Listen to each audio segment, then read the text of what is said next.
கவரி பிஸ்னஸ் பார்த்துக்கிட்டு இருக்க வருங்கால கோடீஸ்வரர்கள் இருக்கும். வணக்கம். வணக்கம்.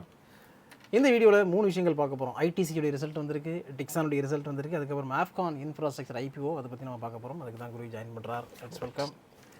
வீடியோக்குள்ளே போகிறதுக்கு முன்னாடி தீபாவளி ஆஃபர் போயிட்டுருக்குன்னு உங்களுக்கு தெரியும். அதாவது Cauvery Business அப்படிங்கிற நம்மளுடைய வெப்சைட்டை சப்ஸ்கிரைப் பண்ணுறதுக்கு 10% வரைக்கும் நாங்கள் ஆஃபர் கொடுத்துருக்கோம். அதனால் தீபாவளி ஆஃபரை நீங்கள் யூஸ் பண்ணிக்கோங்க. ரெகுலராக உங்களுக்கு வெபினார் அதில் இருக்கும் அண்ட் நிறைய புதிய விஷயங்கள் உங்களுக்கு கிடச்சிக்கிட்டே இருக்கும். கூகுள் ஷீட் நீங்கள் அக்சஸ் பண்ணிக்கலாம். இப்போ ரீசெண்ட் டைமில், அதாவது நேற்று ஜாயின் பண்ணவங்க யாருன்னு பார்த்தீங்கன்னா பாஸ்கரன் கிருஷ்ணமூர்த்தி அண்ட் சிவானந்த் 2 பேருமே ஆனுவல் மெம்பர்ஷிப் எடுத்திருக்காங்க. அவங்களுக்கு கூடான நன்றிகள். அதுக்கப்புறம் நளினி, பிரதீஸ்வரன் அண்ட் பிரதீப் இவங்க எல்லாருமே ஜாயின் பண்ணியிருக்காங்க, மெம்பர்ஷிப் எடுத்திருக்காங்க. அவங்களுக்கும் கூடான நன்றிகள். ஃபர்ஸ்ட் நம்ம ஐடிசிலேருந்து ஸ்டார்ட் பண்ணுறோம். ஐடிசியுடைய ரெவன்யூ 15.6% இன்க்ரீஸ் ஆகிருக்கு. பட் ப்ராஃபிட் 2% தான் இன்க்ரீஸ் ஆகிருக்கு. ரைட்.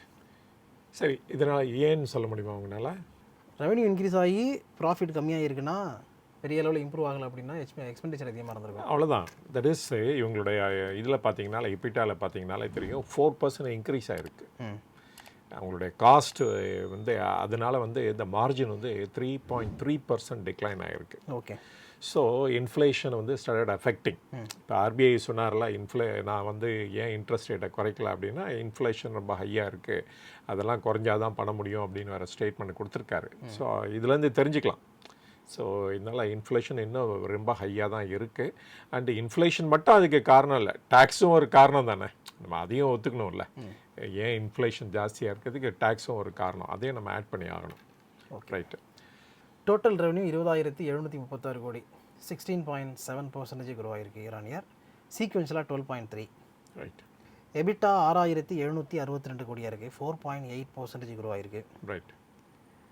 சீக்வென்ஷலாக 0.2% இருக்குது. எபிட்டா மார்ஜின் 32.9% இருக்காங்க. எபிட்டா மார்ஜின் குறைஞ்சிருக்கு. ரைட். 36.8லேருந்து 32.9 குறைஞ்சிருக்கு. அதான் சொன்னேன், 3.3% வரைக்கும் குறைஞ்சிருக்கு அப்படின்னு சொல்லி. அடுத்தது நெட் ப்ராஃபிட் 4,986 கோடி. ரைட். ஐடிசியில் எடுத்துட்டிங்கன்னா இதுக்கு வந்து நிறைய செக்மெண்ட்ஸ் இருக்குது. அவங்க வந்து அவங்கள இது பார்த்தீங்கன்னா FMCG இன்க்ளூடிங் சிகரெட் கூட அதில் தான். ஆனால் இதுதான் மோஸ்ட் ப்ராஃபிட்டபிள். அவங்களுடைய என்டையர் பிஸ்னஸ் இதுதான் ப்ராஃபிட்டபிள். அப்புறம் அக்ரிகல்ச்சர் டிவிஷன் தனியாக இருக்குது, தென் ஹோட்டல் டிவிஷன் இருக்குது. இதை தவிர IT சர்வீஸஸ் கூட இருக்காங்க. அப்புறம் பேப்பர் அண்ட் பேப்பர் போர்டு அந்த இதுலேயும் இருக்காங்க. இந்த இதுலேயே த மோஸ்ட் ப்ராஃபிட்னு பார்த்தா சிகரெட் செக்ஷன் தான். ஆனால் இந்த FMCG வந்து அவ்வளோ நல்லா பண்ணலை. இந்த இதில் எந்த டிவிஷன் நல்லா பண்ணியிருக்கு அப்படின்றத 2 டிவிஷன் நல்லா பண்ணியிருக்கு. ஒன்று வந்து தி ஹோட்டல் பிஸ்னஸ், அப்புறம் அக்ரி பிஸ்னஸ். ரெண்டும் வந்து இதாகிடுச்சு. அக்ரி பிஸ்னஸில் கவர்மெண்ட் வந்து ஸ்லோவாக வந்து எக்ஸ்போர்ட் பேனை வந்து லிஃப்ட் பண்ணிட்டாங்க, including ban for basmati and other rice item எடுத்துட்டாங்க எக்ஸ்போர்ட் பேன்லேருந்து. ஸோ ஹோட்டல் பிஸ்னஸ் வந்து பிகாஸ் இப்போ ஃபுட்ஃபால் நிறைய இருக்குது. இது வந்து எல்லா ஹோட்டல் இண்டஸ்ட்ரிக்கும் சொல்லணும், இது மட்டும் இல்லை. அண்டு இது வந்து க்ரோ ஆகிட்டுருக்கு அப்படின்னு தான் சொல்லணும். ஸோ இந்த 2 தான் இதை காப்பாற்றியிருக்கு. எப்போ வந்து ஒரு ஜஸ்ட் ஒரு 4 குவார்ட்டருக்கு முன்னாடி பார்த்தீங்கன்னு வச்சுக்கோங்களேன், வேறு வந்து ITC தான், ஹோட்டல்ஸ் தான் அஃபெக்ட் ஆகிட்டு இருந்தது இந்த பிஸ்னஸை. இப்போ ஆப்போசிட்டாக இருக்குது என்டையர்லி. ஆனால் இந்த டைமில் தான் அவங்க டீமர்ஜ் பண்ணுறாங்க. ஹோட்டல் பிஸ்னஸை வந்து அவங்களோட மெயின் பிஸ்னஸை வந்து டீமர்ஜ் பண்ணி எடுத்துகிட்டு போகிறாங்க. இதே சமயத்தில் இன்னொன்று சொல்லியான இந்த டைமில் என்னென்னா ஐடிசிக்கு வந்து பர்மிஷன் வந்துருச்சு, அந்த டீமர்ஜர் பண்ணுறதுக்கு பர்மிஷன் வந்துருச்சு. NCLT வந்து அப்ரூவல் கொடுத்துட்டாங்க. அண்டு சூன் வந்து அந்த மர்ஜர் வந்து என் பிளேஸில் இருக்கும், எல்லாத்துக்கும் ஷேரும் கிடைக்கும். ஆனால் ITC வந்து 40% ஹோல்ட் பண்ண போகிறாங்க ITC ஹோட்டலில். அப்புறம் இன்னொன்று கூட ஒரு இம்பார்ட்டன்ட் டெசிஷன் எடுத்திருக்காங்க. இவங்களுடைய காம்படிட்டர் 2 பேர், ஒருத்தர் வந்து லீலா பேலஸ், அதில் ஏற்கனவே ஸ்டேக் வச்சுருக்காங்க, அரௌண்டு 7% கிட்ட வச்சுருக்காங்க. இப்போ 8.1% இன்க்ரீஸ் பண்ணியிருக்காங்க. அப்புறம் ஈஸ்ட் இந்தியா ஹோட்டல்ஸ்னு ஓப்பராய் குரூப் இருக்குல்ல, ட்ரைடன் அந்த ஓப்பராய் அந்த மாதிரி ஹோட்டல்ஸ்லேயும் அவங்க இன்க்ரீஸ் பண்ணியிருக்காங்க ஸ்டேக்கு. இப்போ 13.63 இருக்கிறது வந்து 16.11 இருக்குது. ஸோ இவங்களோட ஹோட்டல் வந்து டீமர்ஜ் ஆனால் கூட தென் வந்து அதுலேருந்து நிறைய அக்யூசிஷன், புதுசாக அக்யூசிஷன் வாங்குவாங்க போல் இருக்குது. அதனால் ITC ஹோட்டலுக்கும் ஒரு பெட்டர் ஃப்யூச்சர் இருக்கும் அப்படின்னு எதிர்பார்க்கலாம் நம்ம. அண்டு பட் ஆனால் இந்த மோஸ்ட் இம்பார்ட்டன்ட் திங் இந்த ITCயை பொறுத்த வரைக்கும் என்னென்னா, it's a dead free company. Only a small working capital தான் இருக்கும் போல் இருக்குது. ஏன்னா ஸ்மால் ஃபைனான்ஸ் காஸ்ட் ஏதோ போட்டிருக்காங்க. ஸோ அதை தவிர வந்து இவங்களுக்கு வந்து வேறு எந்த ஃபைனான்ஸ் காஸ்ட்டும் இருக்காது எப்பொழுதுமே. அதனால தான் இவங்களோட இபிட்டா மார்ஜின் கூட ரொம்ப ஹையாக இருக்கும். சிகரெட் பிஸ்னஸ் 5242 கோடியாக இருக்குது. எபிட் மார்ஜின் வந்து 59% இருக்காங்க இதில். ரைட். எஃப்எம்சிஜி 444 கோடி, அதில் எபிட் மார்ஜின் 8% இருக்குது. ஹோட்டல்ஸ் 117 கோடி, அதில் எபிட் மார்ஜின் 14.8 இருக்குது. அக்ரி பிஸ்னஸ் 447 கோடி, எபிட் மார்ஜின் 4.6 வச்சுருக்காங்க. பேப்பர் போர்ட்ஸ் 235 கோடியாக இருக்குது, அதில் 11.1% எபிட் மார்ஜின் இருக்குது. அதர்ஸ் 182 கோடி, அதில் 18.1% எபிட் மார்ஜின் இருக்குது. ரைட். ஸோ இவங்களோட சிகரெட் பிஸ்னஸ் தான் பிக்கஸ்ட் ரெவென்யூ ஃபெச் பண்ணுறது எப்பொழுதுமே.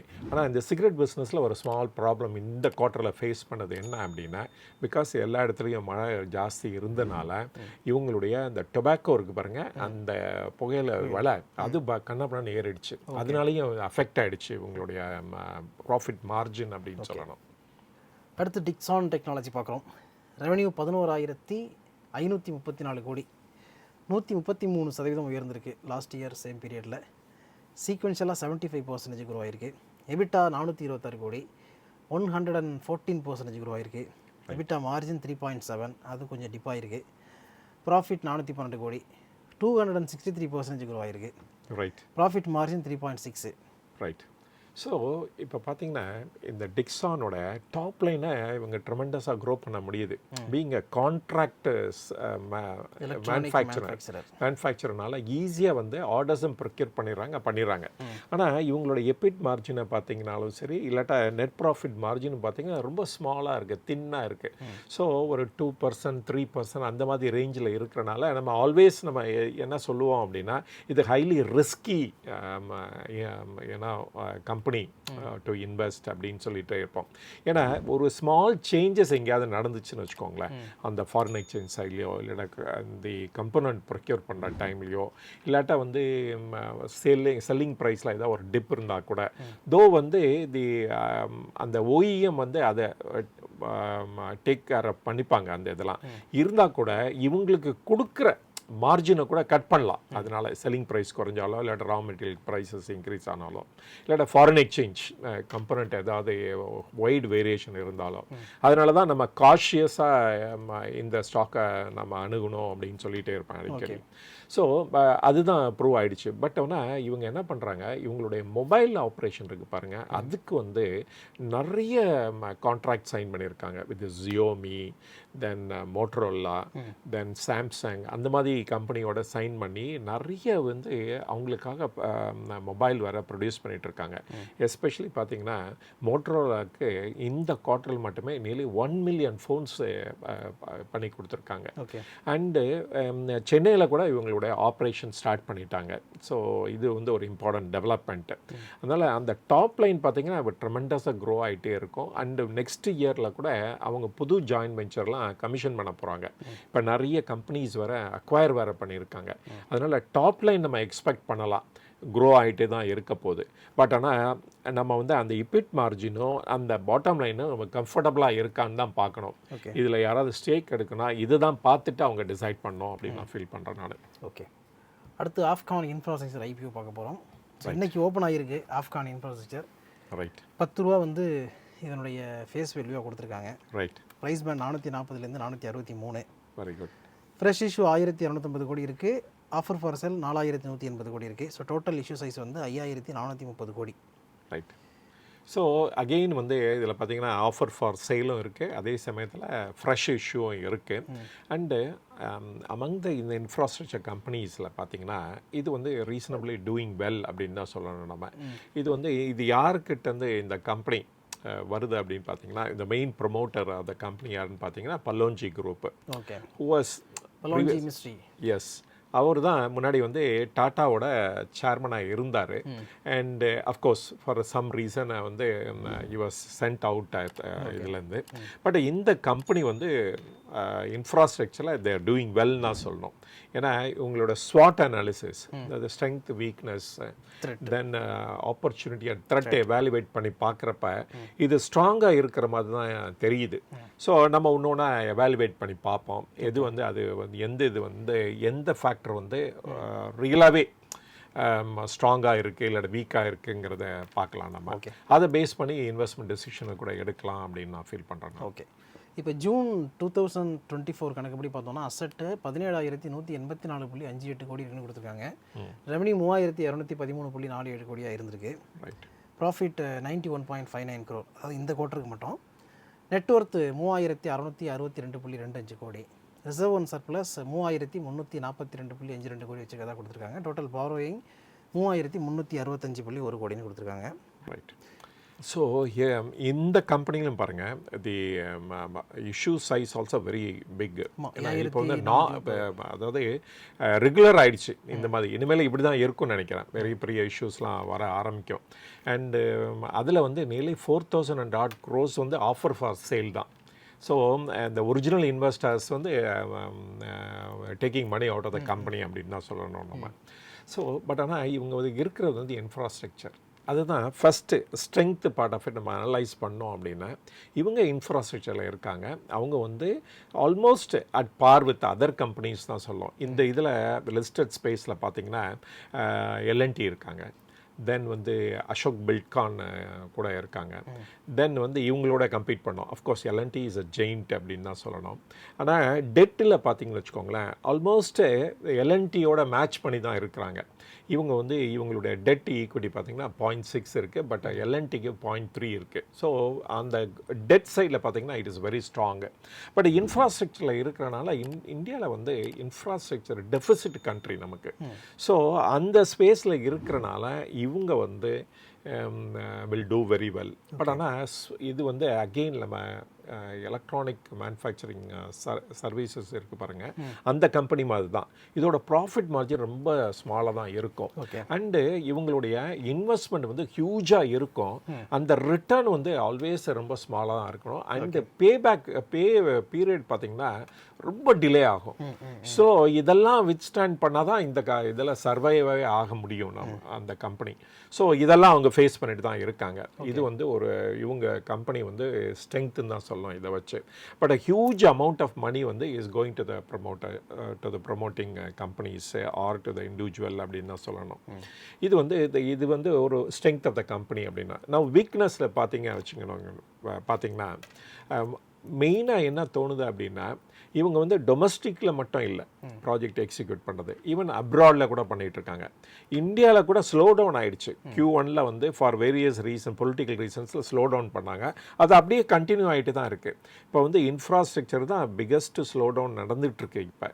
அண்டு இதில் வந்து பார்த்திங்கன்னா அப்ராட்லேயும் இவங்க ப்ராஜெக்ட் வந்து ஃபர்தராக வந்து ஸ்லோ டவுன் ஆக போகுது. ஏன்னா அங்கே எல்லாமே ஆல்மோஸ்ட் இந்த ரெசஷன் ஸ்டேஜுக்கு எல்லாமே நிறைய கண்ட்ரீஸ் தள்ளப்பட்டிருக்காங்க. அதனால் அது கண்டினியூ ஆகும் சம் மோர் டைமு. அதனால் இவங்களுக்கு வந்து அங்கேயும் ஸ்லோ டவுனு, இந்தியாவிலையும் ஸ்லோ டவுன், ரெண்டு இடத்துலையும் ஃபேஸ் பண்ண போகிறாங்க. இதுதான் பிக்கஸ்ட் வீக்னஸ் அந்த கம்பெனின்னு சொல்லணும். ஆப்பர்ச்சுனிட்டிஸ் பார்த்தா அந்த ஸ்ட்ரென்த்தில் இருக்க அதே மாதிரி தான் நம்ம சொல்ல முடியும். சரி, இந்தியாவில் வந்து இன்ஃப்ராஸ்ட்ரக்சர் வந்து டெஃபிசிட் கண்ட்ரி ஆல்வேஸ். ஒரு ஏர்போர்ட்டை வந்து 10 வருஷம் கட்டிகிட்டு இருப்பாங்க. ஒரு ரோடை வந்து ஃபார் எக்ஸாம்பிள் உங்கள் ஊர்லேருந்து சென்னைக்கு 5 வருஷமாக போட்டுட்ருக்காங்க. இன்னும் வந்து அந்த நாகப்பட்டினம் ரோடு இன்னும் கம்ப்ளீட் ஆகவே இல்லை. எனக்கு தெரிஞ்ச ஒரு 1 இயருக்கு பேக்கு அந்த சைடு நான் போயிருந்தேன் நான். அப்போ எப்படி இருந்ததோ அதே தான் இன்றைக்கும் இருக்குது. ஸோ டெஃபிசிட் வந்து ஹியூஜாக இருக்குது இன்ஃப்ராஸ்ட்ரக்சரில். அதே மாதிரி ரயில்வேஸில் எடுத்துக்கிட்டாலும் சரி, ஏர்போர்ட் சைடில் எடுத்துக்கிட்டாலும் சரி, அந்த நெவர் அன்ஃபினிஷ்டு டாஸ்க்கு தான். அப்படியே கட்டிக்கிட்டே இருப்பாங்க, லைஃப் லாங்காக கட்டிக்கிட்டே இருப்பாங்க. அது முடியவே முடியாது. அதனால் பெரிய ஆப்பர்ச்சுனிட்டி இருக்குது இந்த மாதிரி கம்பெனிஸு. அண்டு இவங்களுடைய டைவர்சிஃபிகேஷன் பாருங்கள். அதாவது ரோட்ஸு அண்ட் பிரிட்ஜஸ் மட்டும் காட்டலாம். இவங்க வந்து அர்பன் இன்ஃப்ராஸ்ட்ரக்சரில் இருக்காங்க, ஆயில் அண்ட் கேஸ் ஃபீல்டில் இருக்காங்க, அண்டு அதர் இன்ஃப்ராஸ்ட்ரக்சர் பிஸ்னஸ்லையும் இருக்காங்க. அதனால வந்து இவங்களுக்கு வந்து நிறைய பிஸ்னஸ் டிஃப்ரெண்ட் ஏரியாஸ்லேருந்து வரும். அதனால் இந்த ஆப்பர்ச்சுனிட்டிஸ் ஆர் பிளென்டி. இப்போ ஃபார் எக்ஸாம்பிள் நீங்கள் வந்து மெட்ரோ எடுத்துட்டிங்கன்னு வச்சுக்கோங்க, சென்னை மெட்ரோ. அஃப்கான்ஸ் வந்து ஒரு இம்பார்ட்டன்ட் பிளேயர் இந்த தட். ஸோ அதனால் வந்து இவங்களை வந்து எல்என்டி மட்டும் நம்ம பேசிகிட்டு இருக்கும் போது இன்ஃப்ராஸ்ட்ரக்சருக்கு இவங்களையும் சேர்த்து தான் பேசணும். மேஜர் ப்ராஜெக்ட்ஸ்லாம் இவங்க கம்ப்ளீட் பண்ணியிருக்காங்க. எஸ்பெஷலி இந்த காஷ்மீரில் வந்து சனாப் ரிவருக்கு அகெயின்ஸ்டாக ஒரு பெரிய பிரிட்ஜு கட்டியிருக்காங்க. இதுதான் இவங்களுடைய the best of the project அப்படின்னு சொல்லுவாங்க அடிக்கடி.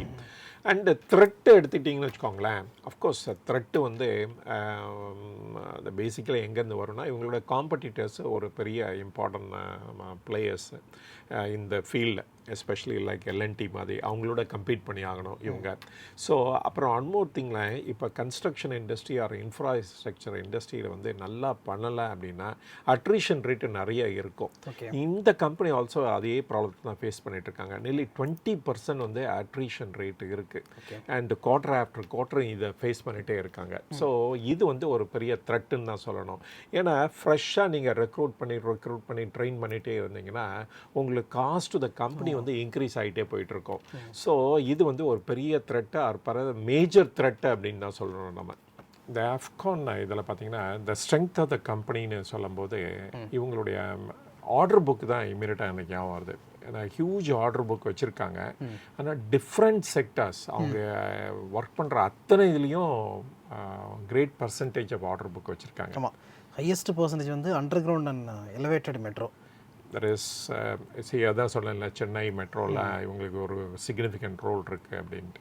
அடுத்து ஹைட்ரோ அண்ட் அண்டர் கிரவுண்ட் வந்து 27% இருக்குது. பிரிட்ஜ் அண்ட் எலிவேட்டட் கார்டர் 10% இருக்குது. அதை ஃபாலோ பண்ணி surface transport, marine and industrial, oil and gas அப்படின்னு இவங்களுடைய செக்மெண்ட்ஸ் இருக்குது. ரைட். இந்த வீக்னஸில் சொல்லணும்னு வச்சுக்கோங்களேன், அதில் பார்த்திங்கன்னா இதுதான் 2 மேஜர் வீக்னஸ் இருக்குது. அது வந்து இன்வெஸ்ட் பண்ணுறதுக்கு முன்னாடி நம்மளுடைய இன்வெஸ்டர்ஸ் வந்து நல்லா இந்த பாயிண்ட்டை அனலைஸ் பண்ணிவிட்டு அப்புறம் வந்து இன்வெஸ்ட் பண்ணலாமா இல்லையாங்கிறத கால் எடுக்கணும் அப்படின்ட்டு. இவங்க என்ன இவங்களுடைய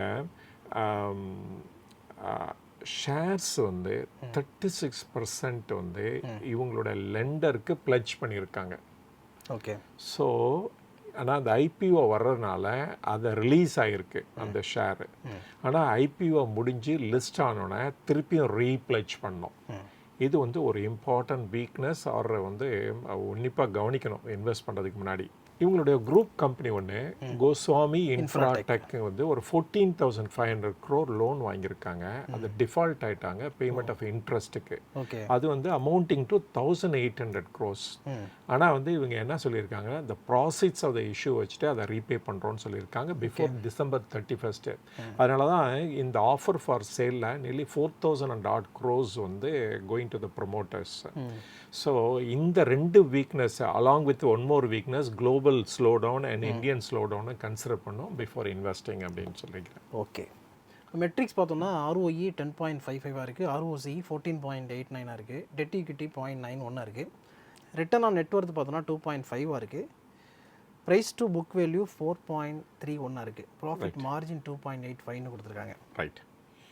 ஸோ ஐபிஓ டீட்டெயில் பார்த்தோம்னா ரிட்டைல் இன்வெஸ்டர்ஸ் மினிமம் 1 லாட், அதிகபட்சம் 13 லாட். 1 லாட் வாங்குவீங்க 32 ஷேர் வாங்குவீங்க, 14,816 ரூபா இன்வெஸ்ட் பண்ணணும். மேக்ஸிமம் 13 லாட் வாங்குனீங்கன்னா 416 ஷேர் வாங்குவீங்க, 1,92,608 ஷேர் வாங்குவீங்க. ஓகே. அண்ட் ஓப்பன் ஆகிறது இன்றைக்கி ஓப்பன் ஆகிருச்சு, க்ளோஸ் ஆகிறது October 29 க்ளோஸ் ஆகுது. அலாட்மெண்ட் October 30 நடக்கும். ரீஃபண்ட் வந்து October 31 இருக்குது. டிமார்ட்டில் கிரெடிட் ஆகிறதும் October 31 கிரெடிட் ஆகும். லிஸ்டிங் டேட்டு நவம்பர் மாதம் 4ஆம் தேதி ஆகும்னு சொல்லியிருக்காங்க. தீபாவளி அன்னைக்கு டிமார்ட் அக்கௌண்ட்டில் ஷேர் கிரெடிட் ஆகிடும். இந்த ஸ்வாட் அனலைஸை பாருங்கள், பார்த்துட்டு உங்களுக்கு என்ன தோணுதோ அதுக்கப்புறம் அதை வச்சு நீங்களே அனலைஸ் பண்ணி டிசிஷன் எடுங்க. ஓகே. இவ்வளோ நேரம் நாங்கள் ஷேர் பண்ணது எல்லாமே எஜுகேஷனல் பர்பஸுக்காகவும் இன்ஃபர்மேட்டிவ் பர்பஸுக்கு மட்டும் தான். சஜஷனும் ஒரு விஷயம் கொடுக்குறதாக இல்லை. அதனால் மென்ஷன் பண்ணிக்க எல்லா ஸ்டாக்கையும் நீங்கள் வாங்கணும்னு நினச்சிங்கன்னா நல்லா தெரிஞ்ச செபி ரெஜிஸ்டர்ட் அட்வைசரை கேட்டுக்கிட்டு ஓன் ரிசர்ச் பண்ணிவிட்டு அதுக்கப்புறம் இன்வெஸ்ட் பண்ணுங்கள். இதே மாதிரி அடுத்து ஒரு நல்ல வீடியோவில் மீட் பண்ணணும். அது வரைக்கும் உங்களை நீங்கள் பத்திரம் பார்த்துங்க, நல்லபடியாக இன்வெஸ்ட் பண்ணுங்கள். Thanks so much. தேங்க்யூ.